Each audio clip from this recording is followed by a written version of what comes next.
Hello दोस्तों, नमस्कार। आप सभी लोग स्वस्थ हों, सुखी हों, इसी कामना के साथ वीडियो की शुरुआत करते हैं या इस स्टोरी का आरंभ करते हैं।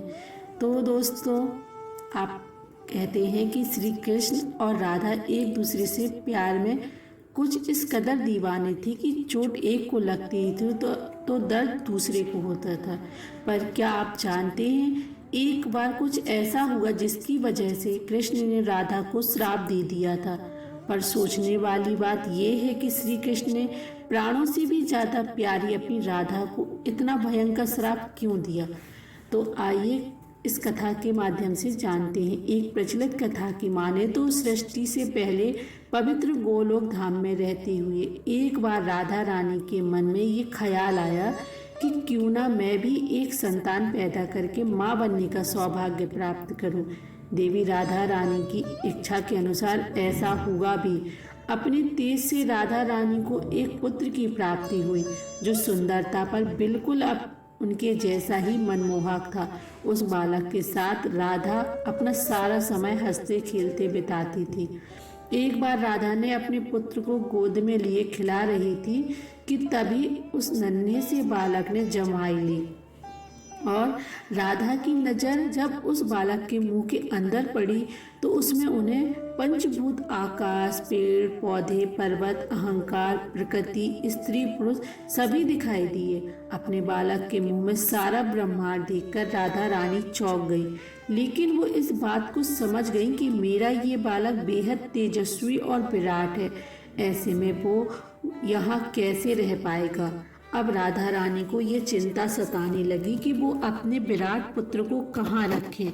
कई दिनों तक सोचने के बाद उसे जल में रखना तय किया। इसके बाद राधा ने अपने बेटे की भलाई के लिए उसे जल में रख दिया। मान्यता है कि जल में उसका पुत्र विराट पुरुष हुआ और बाद में इसी से सारे ब्राह्मणों की उत्पत्ति हुई।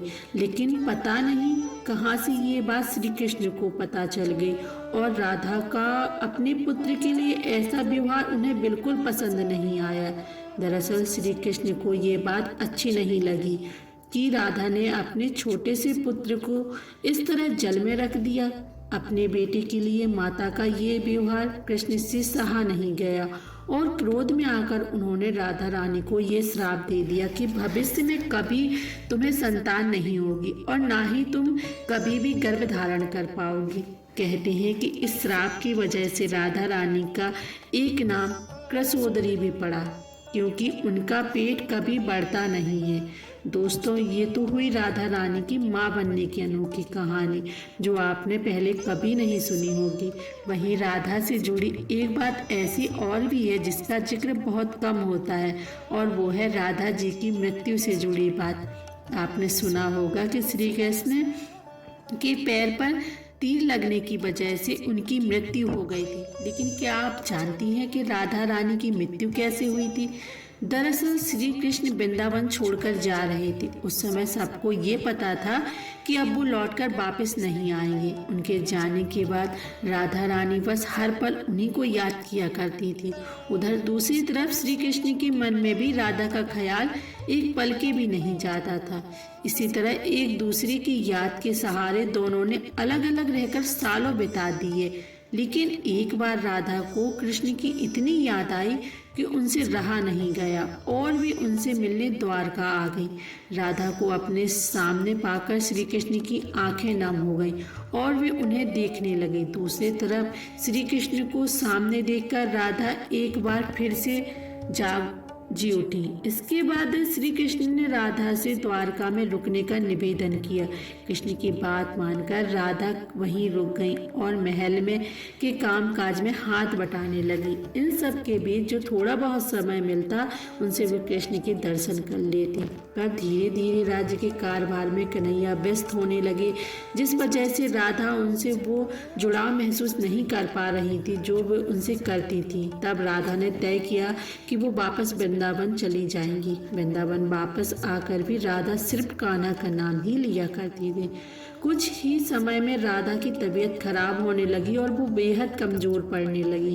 राधा को महसूस हो चुका था कि उनका अंतिम समय पास आ चुका है, इसीलिए वो अपने कृष्ण को याद करते हुए उन्हें अपने पास बुलाने लगी। राधा के बुलाने पर कृष्ण उनके पास दौड़े चले आए और राधा को देखकर बोले मांगो राधा, क्या मांगती हो? कृष्ण को सामने देखकर राधा की आंखें चमक उठी और वो बोली, कान्हा, मैं एक बार फिर से अपने पुराने कान्हा के रूप में तुम्हें बांसुरी बजाते हुए देखना चाहती हूँ। जिसके बाद कृष्ण ने अपनी बांसुरी निकाली और उनकी सुरीली सी धुन बजाने लगे। श्री कृष्ण जब तक बांसुरी बजाते रहे जब तक राधा उनमें विलीन नहीं हो गई। उधर श्री कृष्ण की बांसुरी की धुन सुनते सुनते राधा ने अपनी देह त्याग दी। कहते हैं इसके बाद भगवान श्री कृष्ण अपनी बांसुरी तोड़कर फेंक दी और दोबारा उसे कभी भी हाथ नहीं लगाया। तो दोस्तों, इस तरह की राधा रानी और उनकी देह त्याग कर वापस अपने धाम चली गई।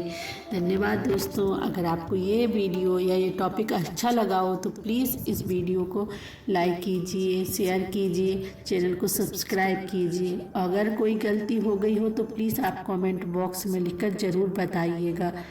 एक बार फिर से धन्यवाद दोस्तों, आप लोगों के लिए बहुत